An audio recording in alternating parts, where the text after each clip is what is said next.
selfie camera. So I bet you're wondering how we got here.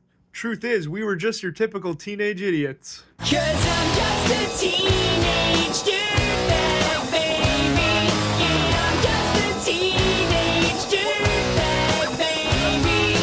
Listen to Iron Maiden, baby. Will you be? I was bored. And not just a nothing to do kind of bored, but a deep, is this all there is to life kind of bored. And while Mr. Wah droned on, I was dreaming of a way out. This is a window. Way over here is a window. Big window. All I wanted to do was get out there and see the world with my friends. And at that point, an idea started to form in my head. We'd get an RV and do a huge grad celebration road trip with the boys. The first person to come on board was Cody. And without him, this trip would have been impossible. He is the dumb to my dumber. Once Cody was in, it wasn't that hard to get Noah and Sam in, especially with Noah's mom's help. Once the crew was together, the plan was simple. Buy an RV, make it livable, pass our classes, graduate, and go on a life-changing adventure, all while staying friends. Oh, and did I mention the clock? All of this had to be finished by August 27th. That was the day Noah started university. No excuses, no extensions.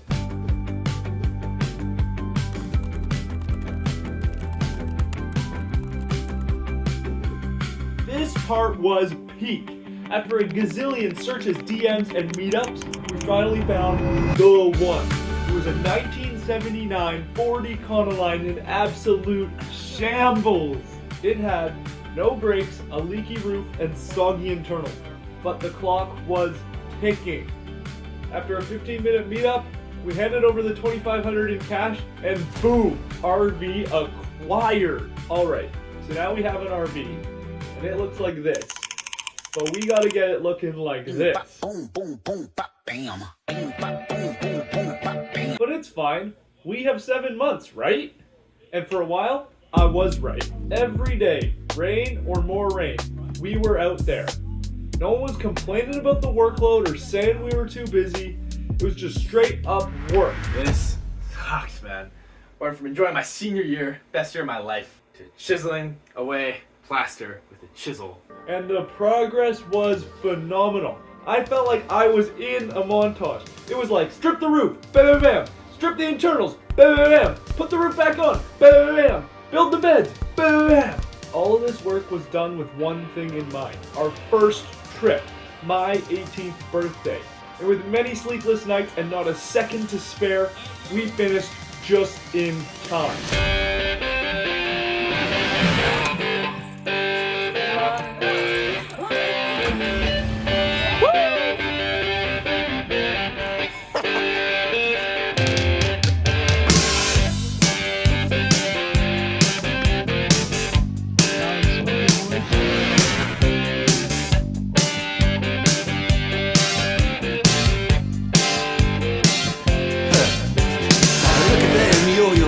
That's the way you do it. You play the guitar on the MTV. That ain't working. We have some changes. Here's Andre, Tyson, Cody, and Tian, and Noah's in here. The RV pulled up. This is where I'm sleeping tonight with Andre. Tent is not dry. It is, in fact, dripping through the fuck. We'll be back. That's the way you do it. Money for nothing and your chicks for free. Those early trips were peak.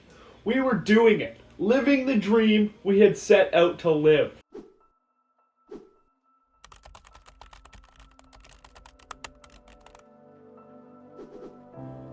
The immediate problems, the exciting ones, they'd been solved. And just like that, the momentum poofed. The crew retired to their old ways. Sports, sleep, school, and just like that, the dark ages began. It was hard being the only person to show up. I felt the project slipping from this crazy, awesome vision back to what it actually was. A rusted, stinky, old crack camper. Too often, I'd be standing out there in the pouring rain, tools in hand, ready to start work, just to open the group chat and... Yeah, maybe next time. Can't Bro, come today. look, he said. Maybe. I'm busy. My mom. Yeah, maybe next time.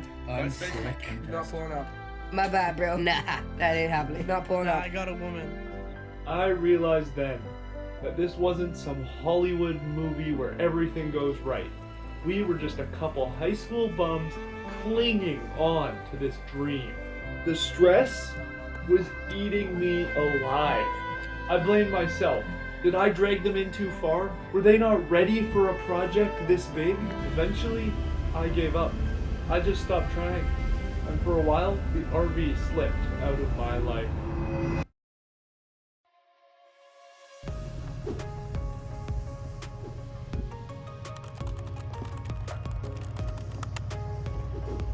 I remember kind of sleeping in calc class, just to suddenly be jolted awake to the teacher saying, "Remember this part because it's going to be on the final." And I promise you, I was not thinking about math. All I could think about was how I had just slept through 3 months of our 7-month project. And just like that, the doubt started creeping in. Were we going to finish this? Was this even possible? But worrying is for losers. We hopped back on the grind. All it took was begging. I mean genuinely begging, until everyone in the group chat pretty much hated me.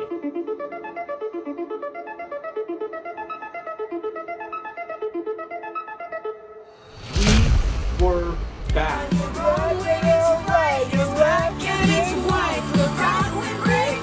Hey, where's Noah? On the road!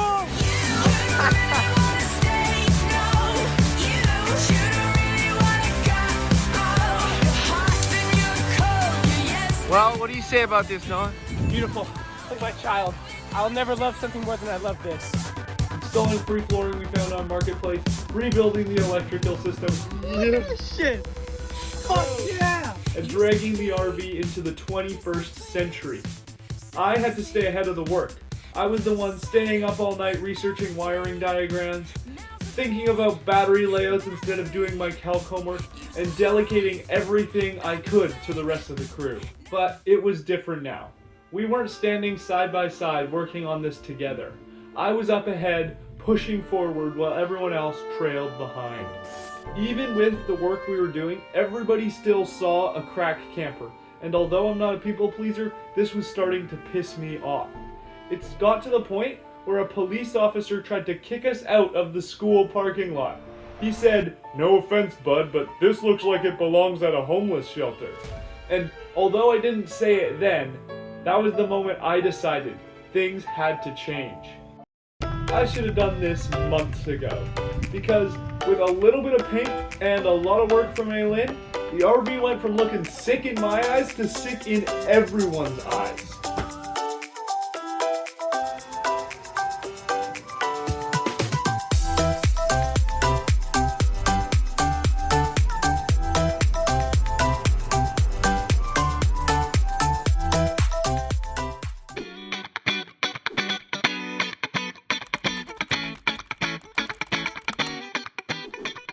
I don't know if it's a thing for real, but your car at grad is like your final statement to your high school career. And, well, we had the coolest statement possible. Rolling up, fully decked out in our RV that we had built with our bare hands, we felt unstoppable. As I crossed the stage and took my diploma, I just remember thinking, wow, we did it. We took a crack camper and we turned it into this.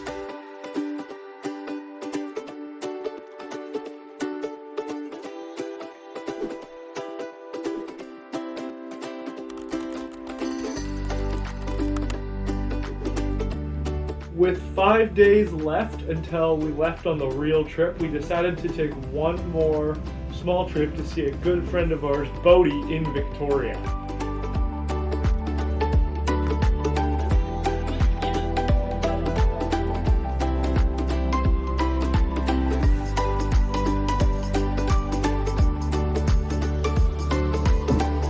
After a sweet day out, we decided to head uptown to look for some parking.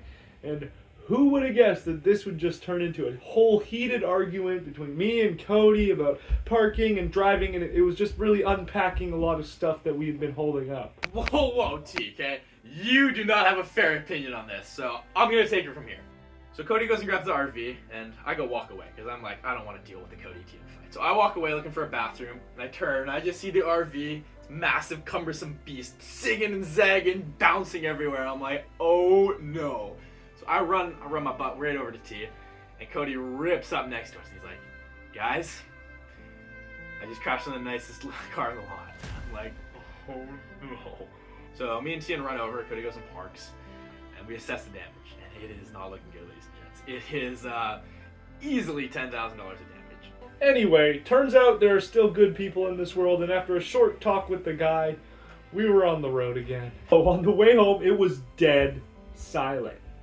And, you know, it's kind of tough. Like, I wasn't the nicest person, and Cody was feeling really bad, and Noah looked like he had just survived a near-death experience. So nobody was ready for when we suddenly hear a bang and the RV just starts slowing down. And even pedal to the metal, it wouldn't go above 60. So, just making a video so we know what it sounded like. We were driving and we accidentally turned the steering wheel too hard and there was a wire tangled in it.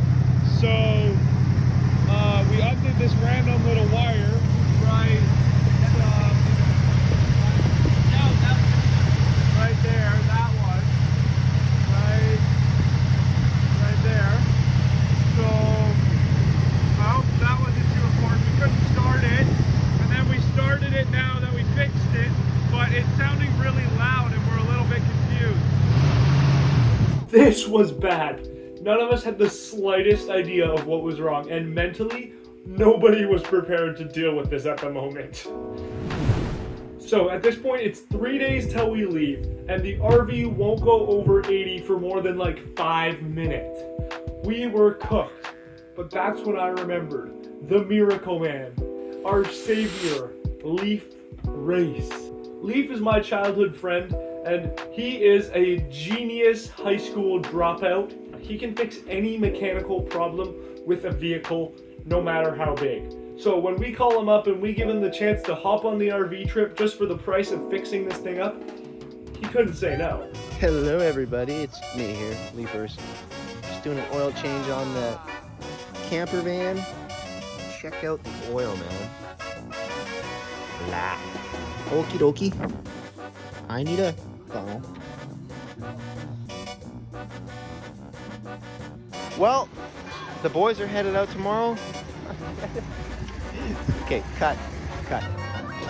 Hey, I just fixed something. You should check it out. It's called a muffler. That didn't look like that. Not too bad, but bad enough to get it replaced. Yeah.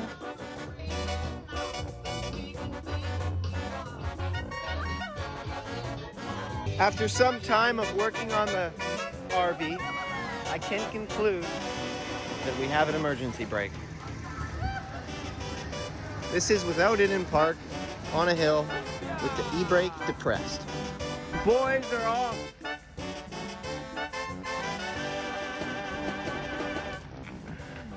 Leaf did all of the engine repairs the same day I called him. New oil change, new oil filter, new muffler, and fixing our temperature sensor. What a legend. We literally couldn't have gone on this trip without him. So, the engine works perfectly, but there's lots of work to do, and the window is closing.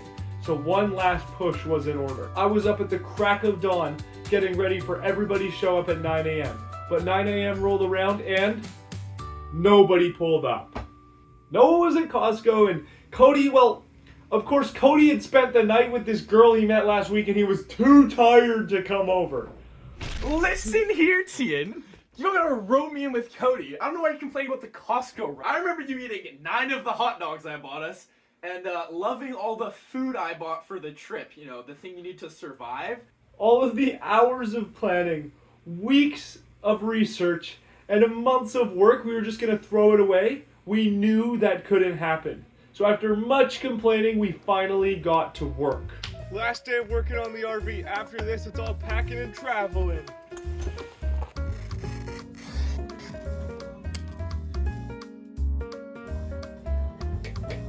Hand fabricated. Low-key looks pretty good. Last look at the inside of the fridge before we cover it up forever. Oh yeah, we are done. The fridge exhaust. Lunch for the boys, yo. P.S. There's only five people here.